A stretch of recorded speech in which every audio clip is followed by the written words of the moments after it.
Hello and welcome to ET Garage. Today's video is going to be about what I refer to as my poor man's machine shop.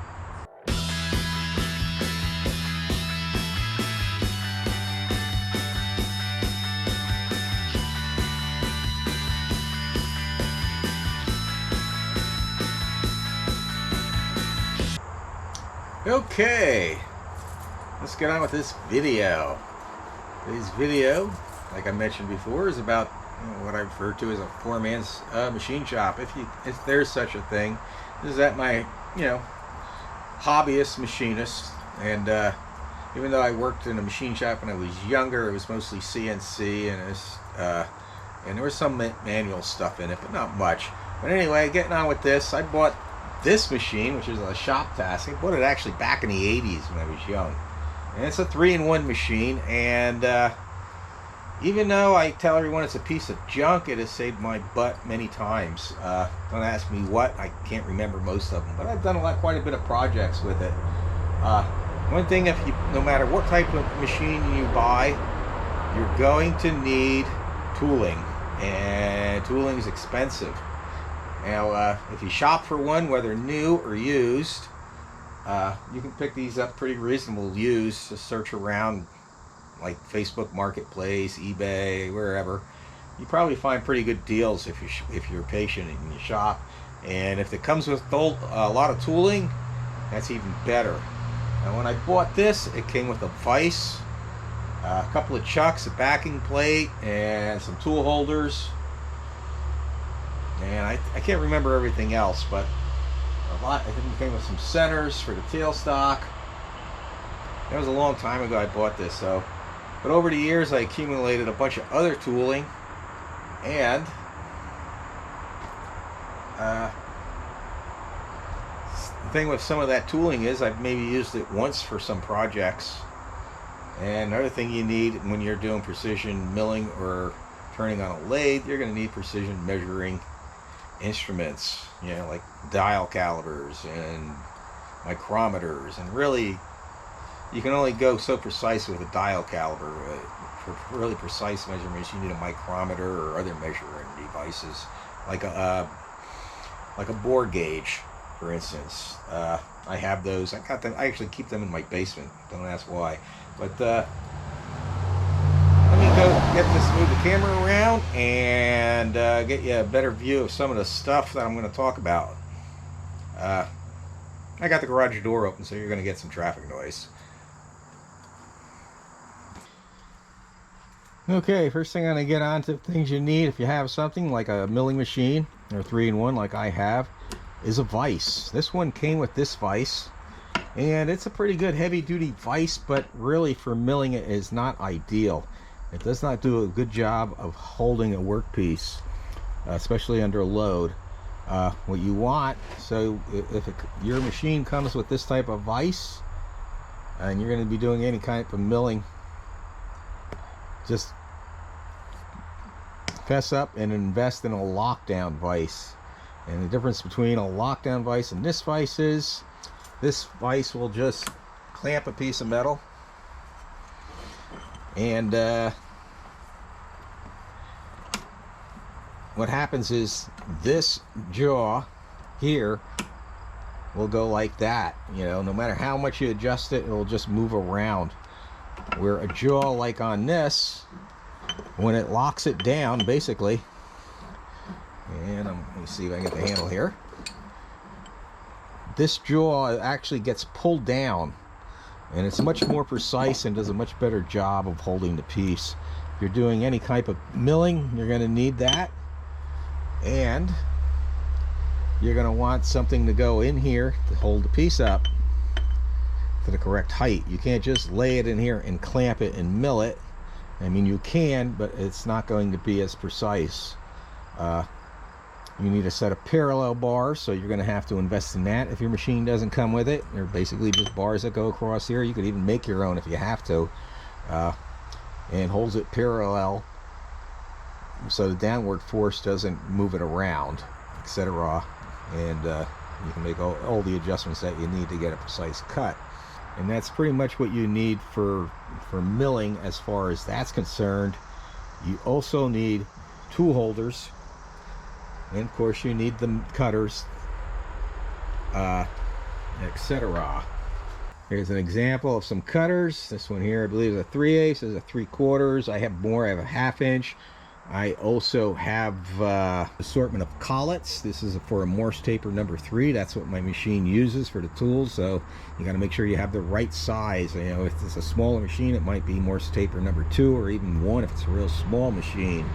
And these all cost money. You know, like I said, if you can get a package deal used, and it comes with a bunch of tooling like this, you're better off doing something like that. That being said, you know, say you have a big machine like an old Bridgeport, you're going to need what they call the R8, I believe it is. Someone correct me if they will want. But this is just a few of the things you're going to need to use the milling machine part of it. Let's get on to the lathe. Okay, here we are onto the lathe. Stuff you'll need. Obviously, you're going to need a chuck. This is a 3-jaw chuck. This is, I believe, a 6-inch. This one's an 8. This machine actually came with these, the 4-jaw and the 3-jaw. 4-jaw is really great for doing things that are offset or really precise as far as centering, when you have to center something.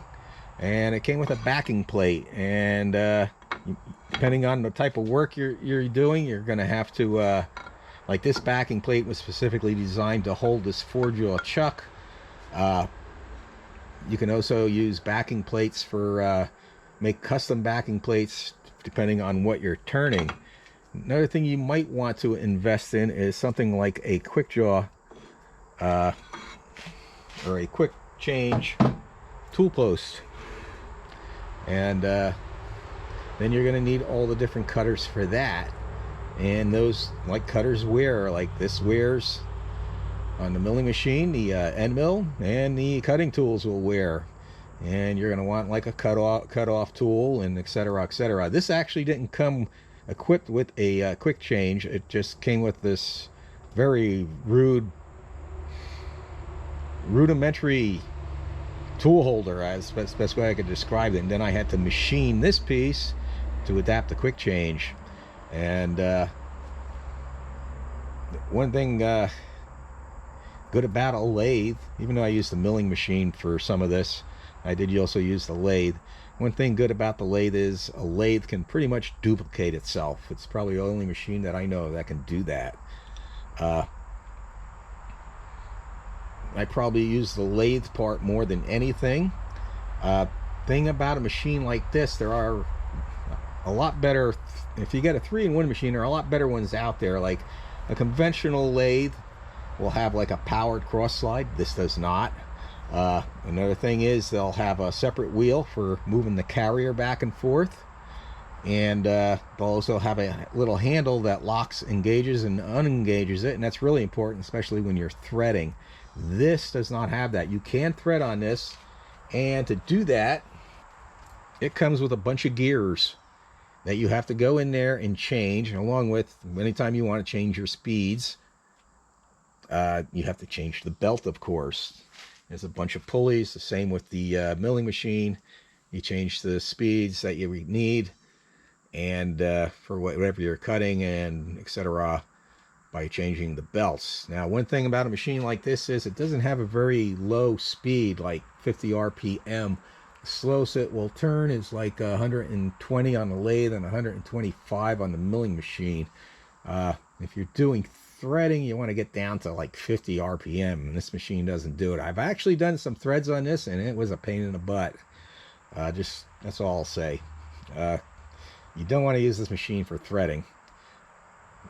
Yeah, just leave it at that. I mean, you can, if it's totally necessary, or you just want to try it, but other than that, it is a pain in the butt, and it's not very good.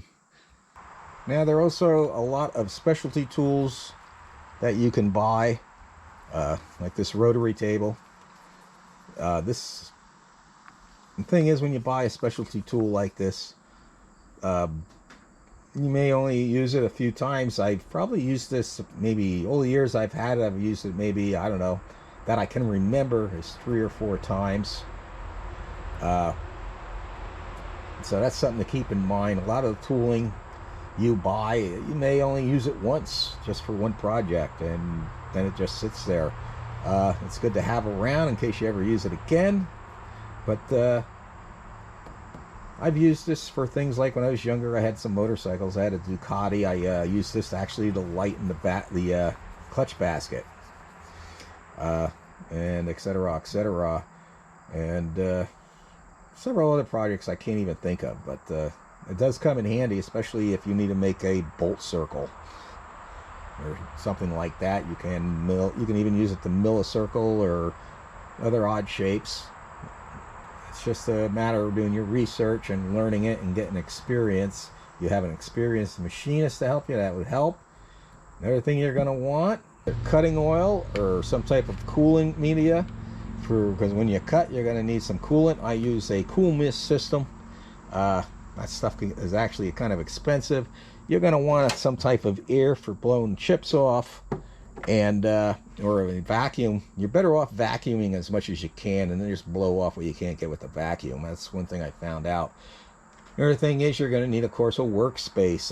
You wouldn't want this in your living room.